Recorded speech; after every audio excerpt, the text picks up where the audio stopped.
Andrey Chikatilo is one of the most infamous serial killers in the history of Russia.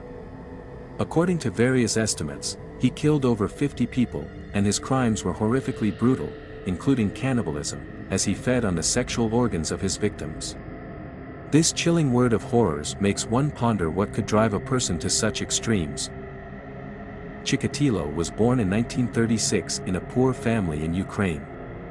His mother, Lydia, was a strict and authoritarian woman who often humiliated her son. His mother played a dominant role in his life. This situation instilled in him a sense of inferiority and insecurity, which later influenced his choice of women. From an early age, he lacked love and understanding, which created deep complexes for the boy. During World War II, the Chikatilo family endured immense suffering. His father went to the front and never returned. As a result, Andrey was forced to start working early to help his family. It's no surprise that his childhood experiences shaped an inner sadness and a sense of hatred towards the world around him. In school, Andrey was a withdrawn and awkward teenager. His classmates often bullied him, contributing to his social isolation. He was shy about talking to girls and faced significant difficulties in building normal relationships. This led him to start discovering interest in other forms of interaction and thrilling sensations, one of which was sadism for him.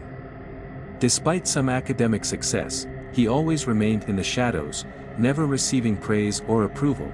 After graduating from school, he enrolled in a pedagogical institute, where he again faced challenges in communication. His personal failures only intensified his inner aggression and alienation.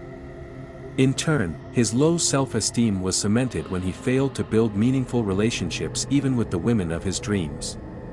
All of this created a backdrop for his future crimes. When he finally unleashed the repressed emotions, Andrey Chikatilo did not become a killer overnight.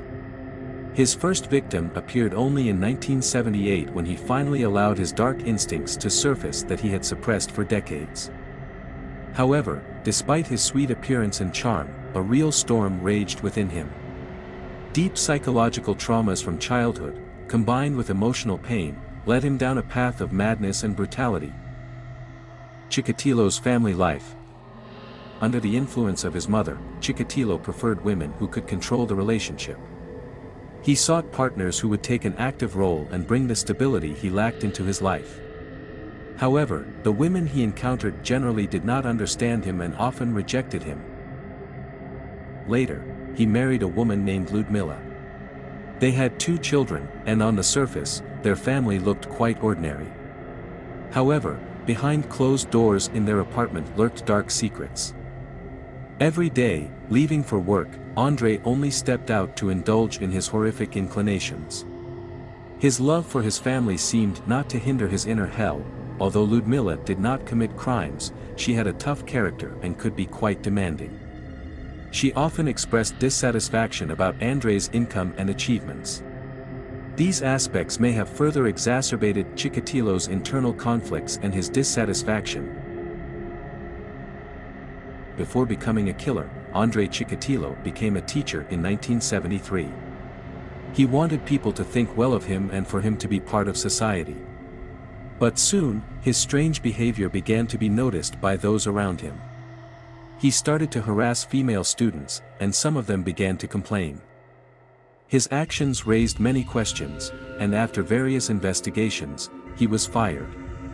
Although he was left without a job, his problems did not disappear. This behavior worsened over time and eventually led to very terrible actions in the future. The first murders. His first murder occurred in 1978. The victim was a 17-year-old girl named Larissa, whom he met at a station. Chikatilo used his manipulation skills. He offered her help, but at the moment they found themselves in a secluded place, his waves of despair and hatred poured out. Andrey inflicted multiple knife wounds on Larissa and then committed something terrible. He mutilated her. In his mind, this form of violence represented a symbol of power and control. Afterward, he hid the body in the woods, carefully covering his tracks. The event shook the public, but fortunately for Andrey, the police could not trace him for a long time. He skillfully pretended to be an ordinary citizen, continuing to lead a double life. His wife suspected nothing and could not even imagine that her husband operated in the shadows.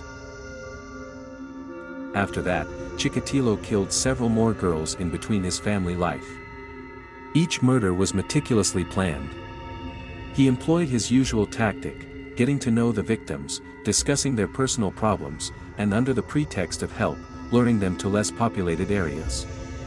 Chikatilo was an experienced manipulator and knew how to portray kindness and care. How he hid his crimes. Andrey skillfully concealed his crimes from his wife and those around him. He planned his actions down to the smallest detail. After the murders, he returned home as if nothing had happened. Often he washed away traces of blood and cleaned his clothes, but sometimes his inner tension gave him away. Neighbors noticed that screams and arguments could occasionally be heard from the house, but no one suspected the truth. Chikatilo's wife rarely asked about his disappearances, she was busy caring for the children and her job. Andrey used his impeccable facade to deflect any suspicion away from himself.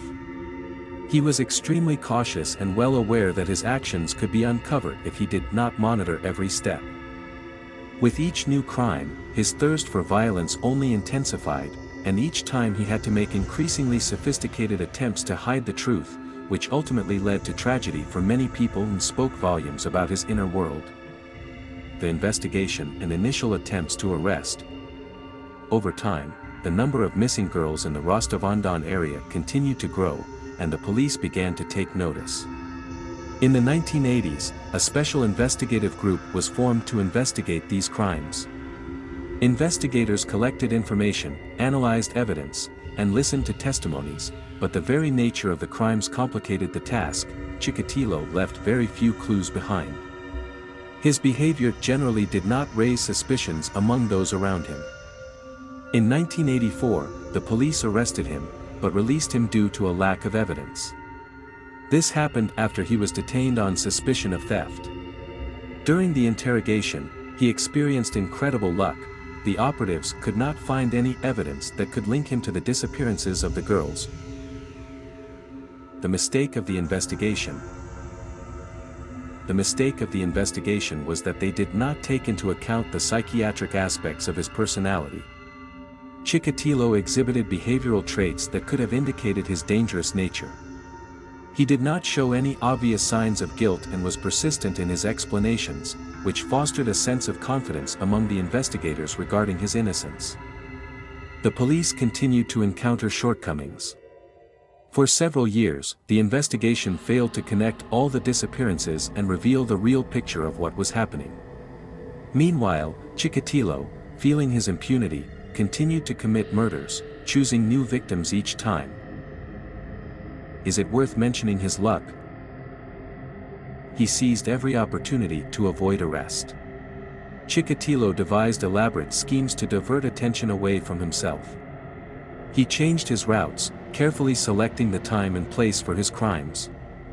When they tried to capture him again, he was already long gone, continuing his wave of violence that distorted the lives of many people. The main evidence remained elusive. And the publicity surrounding his appearance did not lead to his covert capture.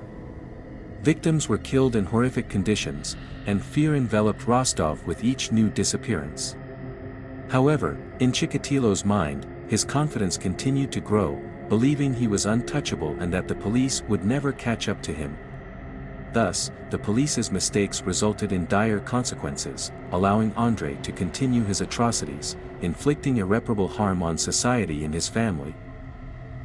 The next victims. With each new murder, Chikatilo grew increasingly confident and cold-blooded.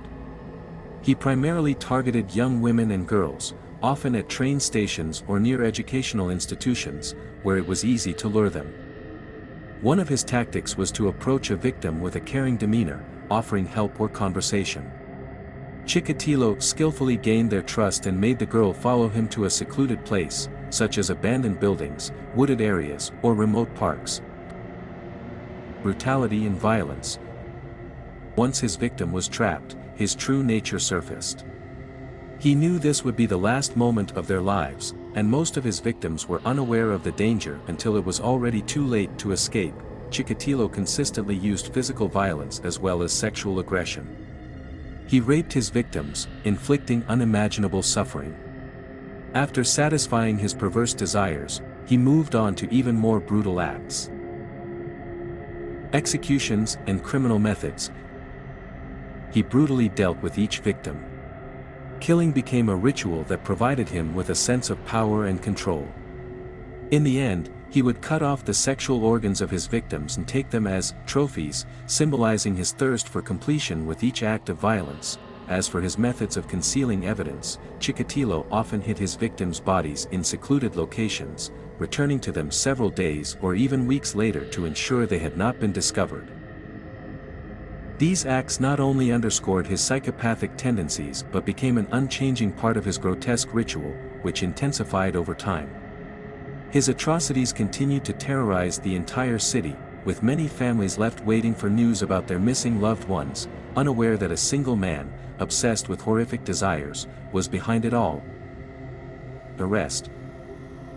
The police operation to capture Andrey Chikatilo began in the late 1980s when the number of missing persons and unexplained murders in one region of the USSR reached alarming proportions. The investigation lasted about 12 years, during which Chikatilo took the lives of more than 50 people. He was tracked down thanks to intensified investigations and also through mistakes made by the serial killer himself. In 1990, he was arrested when caught under suspicious circumstances near an abandoned area where the bodies of his victims were found. Confessions and admissions. Chikatilo began to confess to his crimes, although he initially tried to deny some details. He admitted to killing 56 people, 53 of whom were officially recognized as his victims. His confessions were shocking and included details about his brutal actions and motivations. Chikatilo spoke of his internal struggle and how his sexual desires pushed him toward violent actions. He expressed no remorse and described his acts as something that gave him power and satisfaction. He was sentenced to death in 1994 after a lengthy trial, during which many facts and pieces of evidence confirming his crimes were examined. His execution sparked widespread public resonance and interest both in Russia and beyond. After all legal procedures were exhausted, Chikatilo was executed. The execution took place on February 14, 1994, through a new method, by shooting. His execution evoked mixed feelings in society. Some saw it as a just punishment for his murders, while others opposed the death penalty in principle. Chikatilo has entered history as one of the most notorious serial killers in Russia, leaving a bloody trail in history. Subscribe to be the first to learn about the most terrifying and real stories. Что вы думаете о, так сказать, финале своей жизни? Думаете ли вы о смерти? Я уже не знаю, я уже на том свете давно, я уже много, меня убивали уже много раз убивали. Я уже давно на том свете уже живу.